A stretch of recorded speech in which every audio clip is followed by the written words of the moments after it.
बोलिए गिरिराज महाराज की। दिव्य गोवर्धन की महिमा का वर्णन अनंत कोटि सरस्वती बृहस्पति भी नहीं कर सकते। यहां तक कि परात्पर पूर्णतम पुरुषोत्तम ब्रह्म श्री कृष्ण भी नहीं कर सकते। फिर और कोई गिरिराज के महात्म्य का वर्णन करने का दावा करे, उसे फुल मैड कहना चाहिए। किंतु तदपि कहे बिनु रहा न कोई। सभी संतों ने भगवान की महिमा का भी वर्णन किया है, वेदों ने भी किया है, और गोवर्धन की भी महिमा का वर्णन ब्रज के रसिकों ने किया है। अतः कुछ थोड़े से शब्दों में हम भी करने जा रहे हैं। दिव्य गोवर्धन धाम रसिकों का धन है। जन साधारण गोवर्धन की महिमा का ज्ञान नहीं रखता और नहीं रख सकता, उसकी सामर्थ्य नहीं है। किंतु जो भगवत प्राप्त ब्रज रसिक हुए हैं वे जानते हैं, उनका ये प्राण है गोवर्धन। तो लेखक कहता है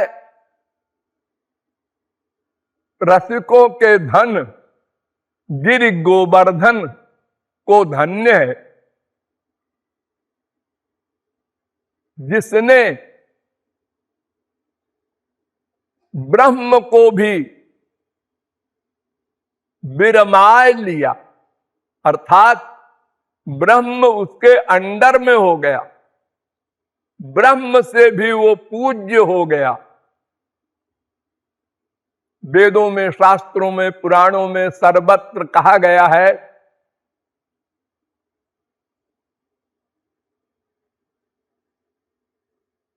कि न तत्समश्चाभ्यधिकश्च दृश्यते। वेद कहता है भगवान श्री कृष्ण के बराबर भी कोई नहीं है, उनसे बड़ा क्या होगा। न तत्समश्च बराबर भी नहीं, और अधिकश्च अधिक क्या होगा। गीता भी यही कहती है न त्वत्समोस्त्यभ्यधिकः कुतोऽन्यो। हे श्री कृष्ण, तुम्हारे बराबर भी कोई नहीं है, बड़ा कौन होगा। भागवत भी कहती है स्वयं त्वसाम्यातिशयस्त्र्यधीश। श्री कृष्ण के न कोई बराबर है और न अधिक है। किंतु गोवर्धन ने इन सब वेद वाणी, शास्त्र वाणी, पुराण वाणी को मिथ्या कर दिया। कैसे? जिन भगवान श्री कृष्ण को अनंत कोटि ब्रह्मा विष्णु शंकर अपना आश्रय मानते हैं, उनके अधीन हैं, उनके अंश हैं, उनकी उपासना करते हैं, उनकी कृपा याचना करते हैं, वे ब्रह्म श्री कृष्ण गोवर्धन के आश्रित हुए। जब ब्रज में अखंड वृष्टि किया इंद्र ने, तो गोवर्धन ने ही ब्रज को बचाया, ब्रजवासियों को बचाया। तो इसी गोवर्धन की शरण में श्री कृष्ण गए और वे श्री कृष्ण जिनके चरण की नित्य पूजा करती हैं महालक्ष्मी,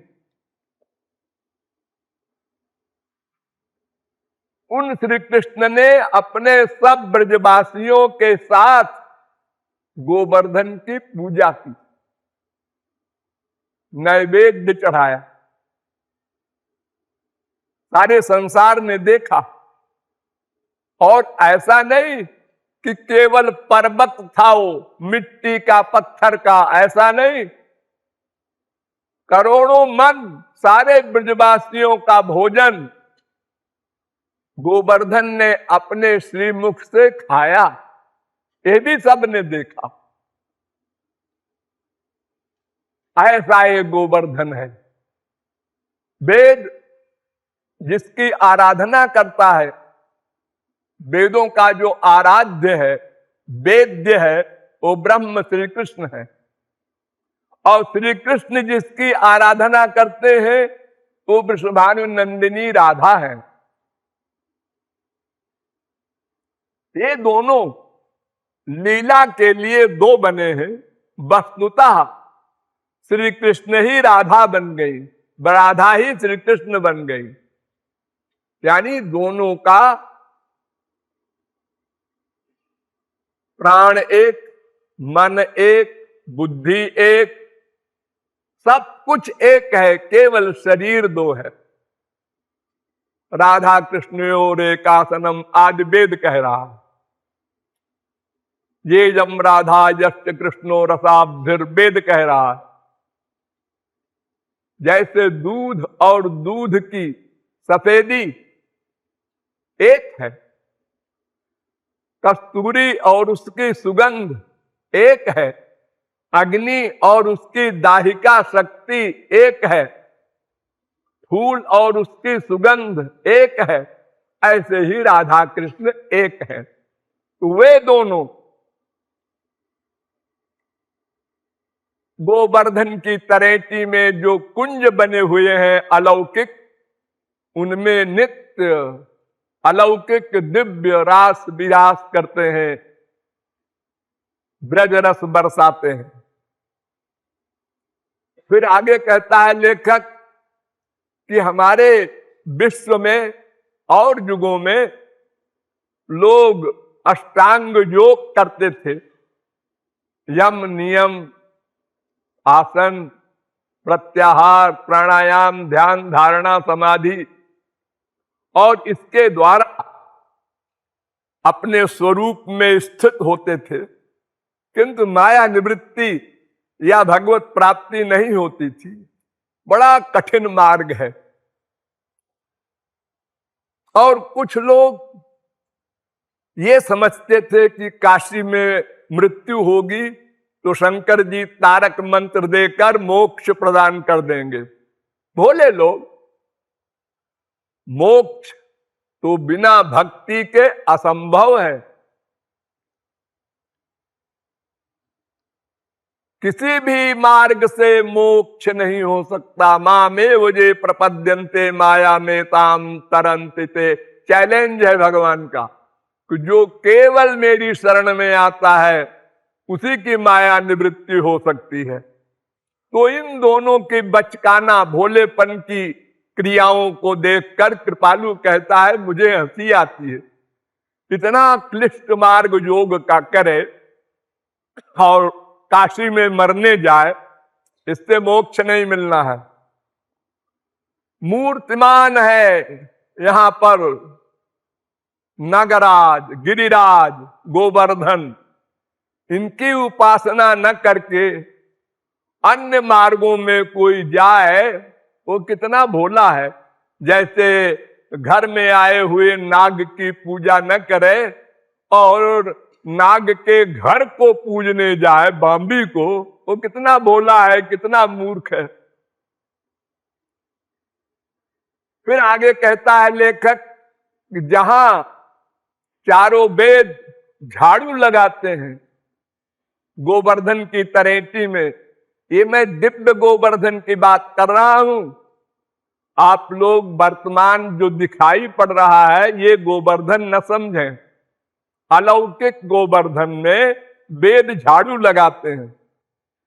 भगवान शंकर गोपी बनकर घूमते रहते हैं।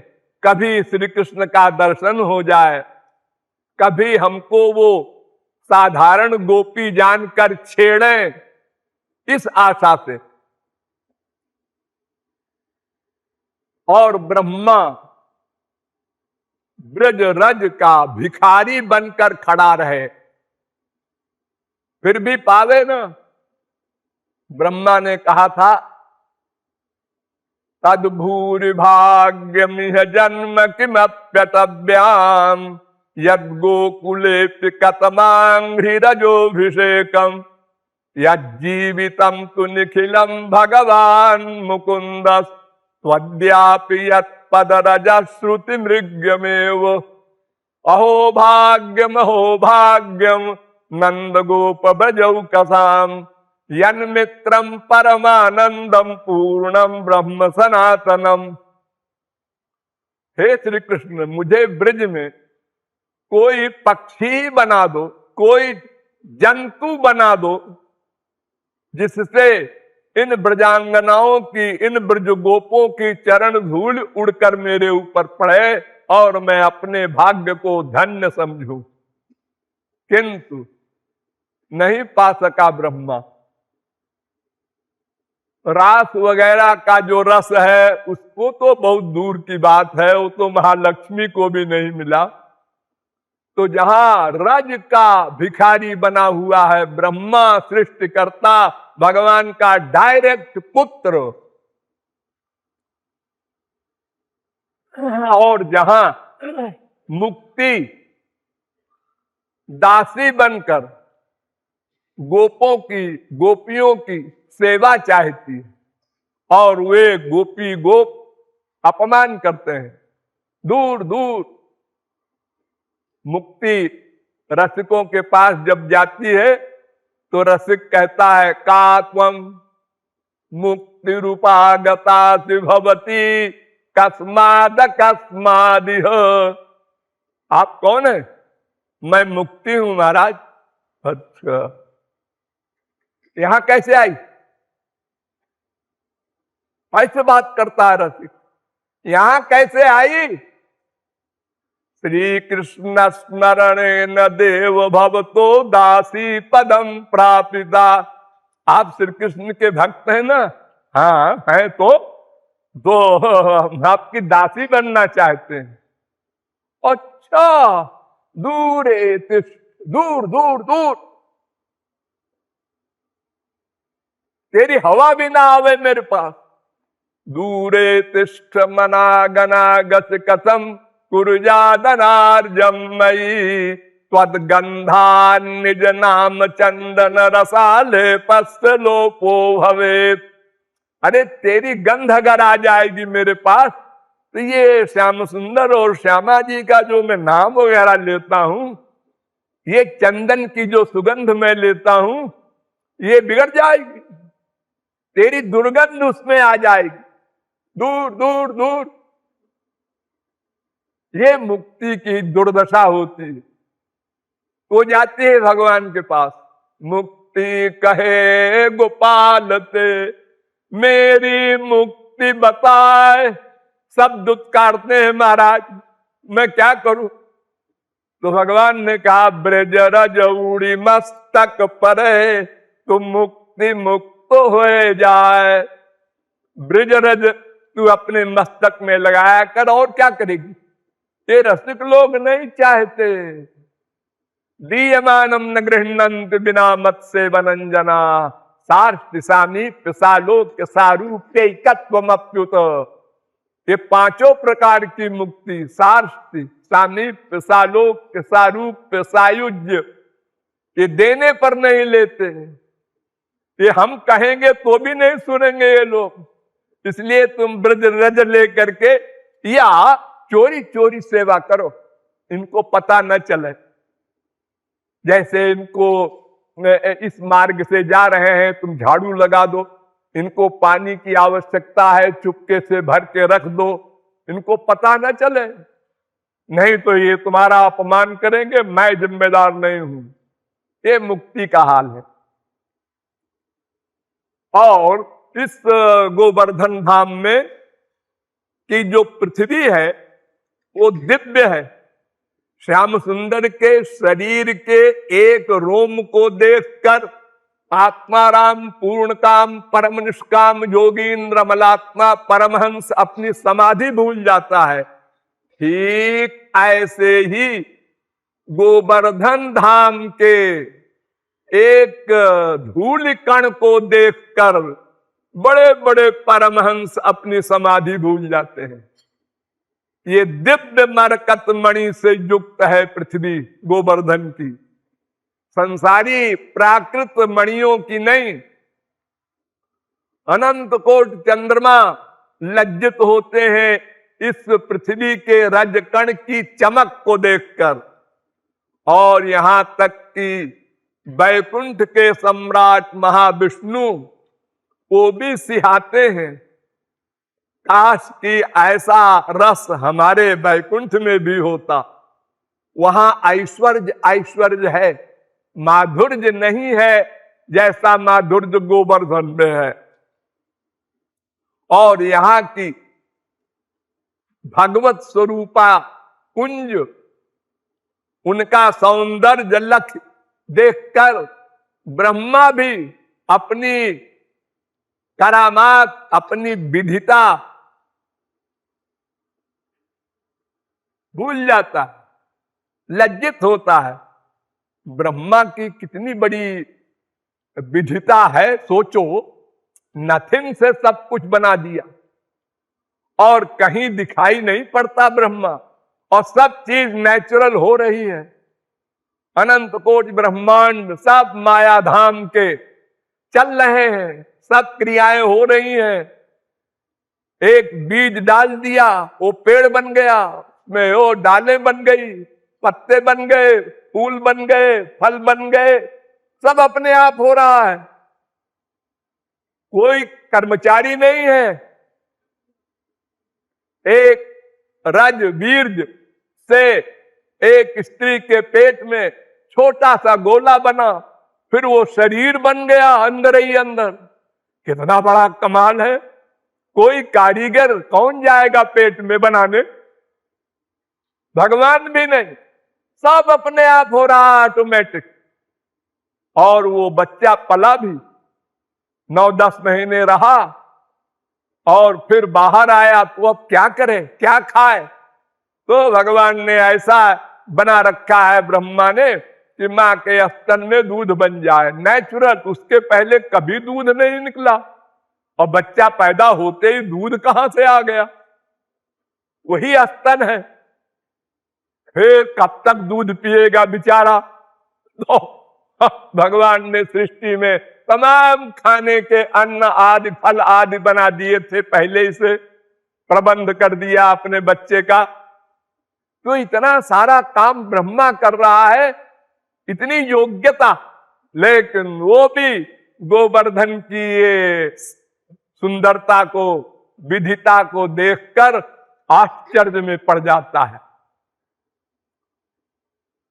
और उस गोवर्धन के बीच में मानसी गंगा है, जिनका दिव्य जल है, और राधा कुंड आदि अनेक स्थान ऐसे हैं जिनकी महिमा का वर्णन कौन कर सकता है। जो रस वेद से अप्राप्य है, जिसको वेद कहता है नेति नेत्य स्थूल मनणु, भगवान ऐसे हैं, भगवान ऐसे हैं, भगवान ऐसे हैं, लेकिन इससे आगे भी हैं, वो मैं नहीं जानता, मैं नहीं बता सकता।